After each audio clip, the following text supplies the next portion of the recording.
The Boston Massacre, known in Great Britain as the incident on King Street, was a confrontation in Boston on March 5, 1770, in which a group of 9 British soldiers shot 5 people of a crowd of 300 or 400 who were harassing them verbally and throwing various projectiles. The event was heavily publicized as a massacre by leading patriots such as Paul Revere and Samuel Adams. British troops had been stationed in the province of Massachusetts Bay since 1768 in order to support crown-appointed officials and to enforce unpopular parliamentary legislation. Amid tense relations between the civilians and the soldiers, a mob formed around a British sentry and verbally abused him. He was eventually supported by 7 additional soldiers, led by Captain Thomas Preston, who were hit by clubs, stones, and snowballs. Eventually, one soldier fired, prompting the others to fire without an order by Preston.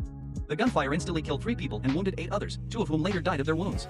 The crowd eventually dispersed after Acting Governor Thomas Hutchinson promised an inquiry, but they reformed the next day, prompting the withdrawal of the troops to Castle Island. 8 soldiers, 1 officer, and 4 civilians were arrested and charged with murder, and they were defended by future U.S. President John Adams. 6 of the soldiers were acquitted, the other 2 were convicted of manslaughter and given reduced sentences. The 2 found guilty of manslaughter were sentenced to branding on their hand.